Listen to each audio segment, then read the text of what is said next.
मान सरकार की स्वास्थ्य क्षेत्र में 5 बड़े कदम।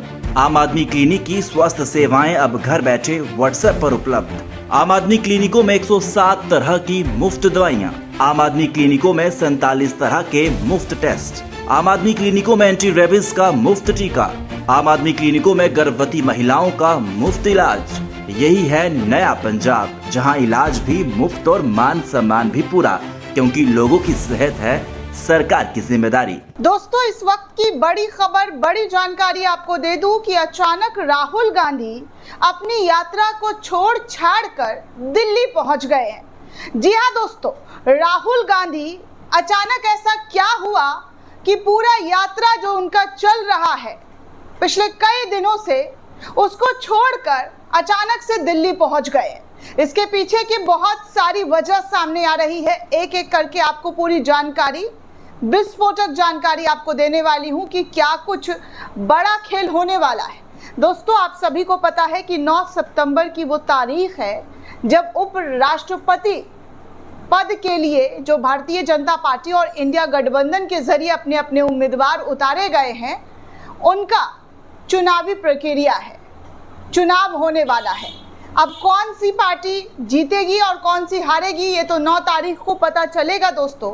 लेकिन उससे पहले इंडिया गठबंधन ने बहुत बड़े दावे कर दिए हैं। दावा कि वो जीत रहे हैं। गेम जो है भारतीय जनता पार्टी का, एनडीए का, वो बिगाड़ चुके हैं। जब से इंडिया गठबंधन के जरिए बी सुदर्शन रेड्डी का नाम सामने आया है, तब से आप अमित शाह जो हमारे देश के गृह मंत्री, उनका भी बयान आप सुन चुके हैं कि किस तरीके से उन्होंने जो सुप्रीम कोर्ट के पूर्व जज है बी सुदर्शन रेड्डी, उनको लेकर जो बातें कही गई, उसके बाद जजों ने आपत्ति जाहिर की और कहा कि इस तरीके की भाषा का इस्तेमाल नहीं करना चाहिए।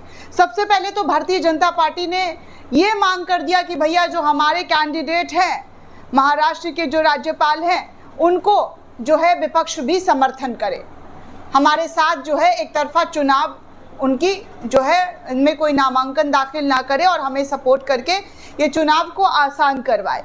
लेकिन ऐसा कुछ हुआ नहीं दोस्तों। इंडिया गठबंधन के जरिए अपने कैंडिडेट को उतार दिया गया और ये वो नाम है जो साउथ के जाने माने चेहरे और भारतीय जनता पार्टी के लिए खतरनाक साबित हो रहे हैं। क्योंकि चुनाव के लिए वी सुदर्शन रेड्डी लगातार जो बातें कर रहे हैं और जिस तरीके की बयान उनके जरिए दी जा रही है, वो अपने आप में बहुत इंपॉर्टेंट है दोस्तों, अभी कुछ दिन पहले आपको याद होगा, आंध्र प्रदेश के पूर्व मुख्यमंत्री ये दावा करते हुए सनसनीखेज फैलाते हुए नजर आए कि जब से वोट चोर का मामला चुनाव आयोग को लेकर और बीजेपी को लेकर राहुल गांधी के जरिए उठाया गया है, तब से चंद्रबाबू नायडू और राहुल गांधी दोनों एक दूसरे के संपर्क में हैं।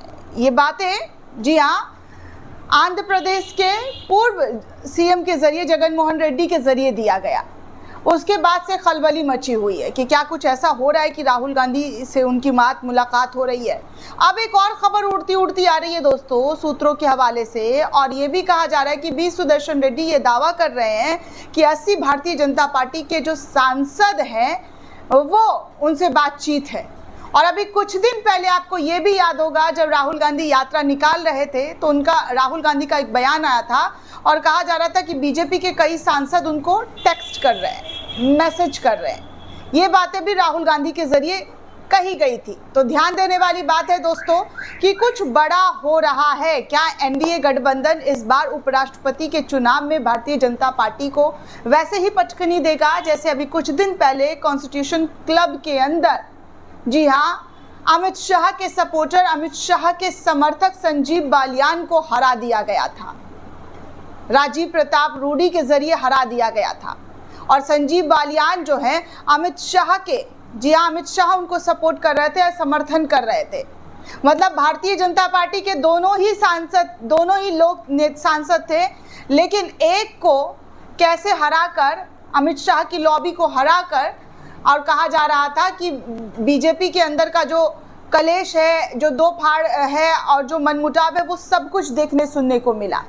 तो क्या ऐसा ही कोई आने वाले टाइम में जो उपराष्ट्रपति का चुनाव होने वाला है, ऐसी कोई सर्कमस्टांसेस है जहां पर भारतीय जनता पार्टी को ये झटका दिया जा सकता है क्योंकि इंडिया गठबंधन के जरिए बड़ा ही कॉन्फिडेंस के साथ कहा जा रहा है कि आने वाला चुनाव जो है उपराष्ट्रपति का वो बड़ा ज़बरदस्त रहने वाला है, बहुत ज़बरदस्त। और भारतीय जनता पार्टी इसमें फिर से शिकस्त खाएगी। राहुल गांधी का कहना है कि बीजेपी के सांसद उनको टेक्स्ट कर रहे हैं, 80 सांसदों का समर्थन मिल रहा है, तो कहीं ना कहीं ये सब कुछ एक दूसरे से तार जो है वो कनेक्टेड होते हुए दिखाई दे रहे हैं।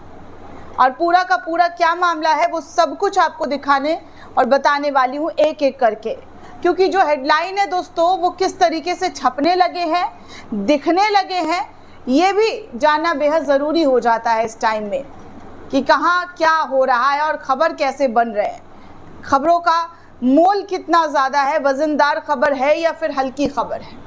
तो दोस्तों जब से इंडिया गठबंधन ने अपने उम्मीदवार को मैदान में उतारा है तब से भारतीय जनता पार्टी में एक अजीब बेचैनी, एक अजीब छटपटाहट साफ तौर पर दिखाई और सुनाई दे रही है। बीजेपी को लगा था कि इंडिया गठबंधन अपना उम्मीदवार नहीं उतारेगा, लेकिन इंडिया गठबंधन ने अपने उम्मीदवार को भी उतारा और ऐसे स्ट्रॉन्ग कैंडिडेट को उतारा है कि वो ना तो शाह के सामने किसी भी तरीके से घुटने टेक रहे हैं, ना ही भारतीय जनता पार्टी के किसी भी लोगों के बयानबाजी में या किसी भी तरीके से उनको पीछे, मतलब कोई जवाब आ रहा है तो उसका जवाब वो ऐसा दे रहे हैं कि बीजेपी वाले चित हो जा रहे हैं। इस तरीके का जो है सुदर्शन रेड्डी के ज़रिए जो है जवाब मिलता हुआ दिखाई दे रहा है दोस्तों। अब देखिए ये हेडलाइन, भाजपा के शीर्ष नेता मिलने का वक्त दे तो इंडिया गठबंधन के उपराष्ट्रपति पद के उम्मीदवार जस्टिस रेड्डी ने क्यों कही ये बड़ी बात। दरअसल दोस्तों इंडिया गठबंधन के राष्ट्रपति पद के उम्मीदवार बी सुदर्शन रेड्डी इस वक्त चुनाव प्रचार अभियान जोरों शोरों से कर रहे हैं। इसी क्रम में वो शनिवार को झारखंड की राजधानी पहुंचे। यहां पर उन्होंने मुख्यमंत्री हेमंत सोरेन के साथ प्रेस कॉन्फ्रेंस को संबोधित किया। मीडिया को संबोधित करते हुए उन्होंने कहा कि सभी लोकसभा और राज्यसभा के सांसदों से मैं अपील करता हूं कि वो दलगत भावना से ऊपर उठकर जी हाँ योग्यता के आधार पर उनका समर्थन करें। उन्होंने कहा कि अगर बीजेपी के शीर्ष नेता उन्हें समय दे तो वो उनसे भी वोट मांगने के लिए तैयार हैं। सुप्रीम कोर्ट के जस्टिस सुदर्शन रेड्डी ने इस बात पर भी जोर दिया, वो चाहते हैं कि हाल ही के चुनावों में भारत में हुए सबसे शालीन और निष्पक्ष चुनावों में से एक हो ये वाला चुनाव। झारखंड की राजधानी रांची में प्रेस कॉन्फ्रेंस को संबोधित करते हुए बिहार में मतदाता सूची के विशेष गहन पुनरीक्षण पर भी सुदर्शन रेड्डी के जरिए सवाल उठाया गया। सुप्रीम कोर्ट के जस्टिस ने कहा कि बहुमत होने से किसी को भी अपनी मनमर्जी करने का अधिकार नहीं मिल सकता है। जस्टिस रेड्डी ने कहा कि मैं राज्यसभा और लोकसभा के सभी सदस्यों को योग्यता के आधार पर मेरी उम्मीदवार विचार करने के लिए पत्र भेज रहा हूं। इस तरीके की बातें जो है उनके जरिए कही गई। अब अचानक से राहुल गांधी का दिल्ली पहुंचना दोस्तों इस बात को भी तूल देने लग गया है कि क्या राहुल गांधी के संपर्क में क्या 80 सांसद हैं। जिस तरीके से उड़ती उड़ती खबर आ रही है, जो बताया जा रहा है कि भैया बीजेपी के बुरे दिन तो चल ही रहे लेकिन इतने बुरे हो जाएंगे कि पहले राजीव प्रताप रूडी जो है संजीव बालियान को हरा चुके हैं और अब भी सुदर्शन रेड्डी के जरिए जो है बीजेपी के जो उम्मीदवार हैं उनको हराने का काम किया जा रहा है। तो ऐसी ऐसी तस्वीर, ऐसी ऐसी खबर दोस्तों निकलकर सामने आने लगी है, क्योंकि कल जो है फाइनली, जी हाँ कल 1 सितंबर है और फाइनली कल ये यात्रा जो है पटना के अंदर समाप्त होगा ऑफिशियली। लेकिन उससे पहले राहुल गांधी मंच से छोटा सा भाषण देकर डायरेक्ट दिल्ली पहुंच जाते हैं। तो कई तरीके के सवालों का जो सिलसिला है वो शुरू हो जा रहा है कि क्या कुछ बड़ा हो रहा है या कुछ बड़ा होने की उम्मीद है, जिस वजह से राहुल गांधी को आनन फानन में अपना भाषण छोटा करके डायरेक्ट दिल्ली पहुंचना पड़ा। अब देखिए एक और खबर आई है, उपराष्ट्रपति चुनाव में हो सकता है चमत्कार, vice president candidate Sudarshan Reddy से मिलकर किसने कर दिया बड़ा दावा।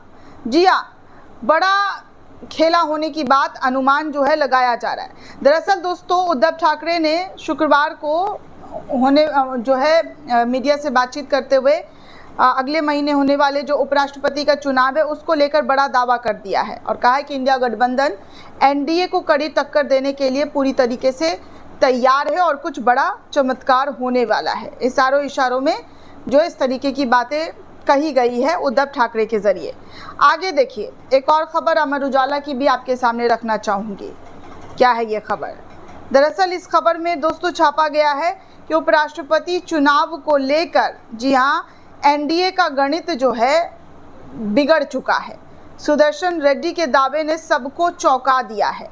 बी सुदर्शन रेड्डी ने कहा है कि विपक्षी दलों ने मुझ पर विश्वास रखकर राष्ट्रपति पद का प्रत्याशी चुना है, इसके लिए वो सभी का आभारी है और वो जी हाँ, इस बार चुनाव में वो होगा जो इससे पहले कभी किसी ने ना देखा, ना सोचा, ना समझा। अब इससे पहले आपको याद होगा दोस्तों कि कैसे जो है कॉन्स्टिट्यूशन क्लब के अंदर जो खेल हुआ था और शाह कुछ भी नहीं कर पाए थे, वो मामला तो आपको याद ही होगा। ठीक ऐसे ही मामला अब उपराष्ट्रपति चुनाव को लेकर सामने आ रहा है, जिसमें कहा जा रहा है कि आने वाला वक्त, आने वाली जो घड़ी है वो भारतीय जनता पार्टी के लिए बहुत मुश्किलों की घड़ी हो सकती है। दोस्तों, इस पूरे रिपोर्ट को लेकर आप क्या सोचते हैं, आपकी क्या राय है, हमें कमेंट करके ज़रूर बताइएगा। साथ ही साथ चैनल को ज़्यादा से ज़्यादा लाइक, शेयर और सब्सक्राइब करना बिल्कुल भी ना भूलें। शुक्रिया दोस्तों।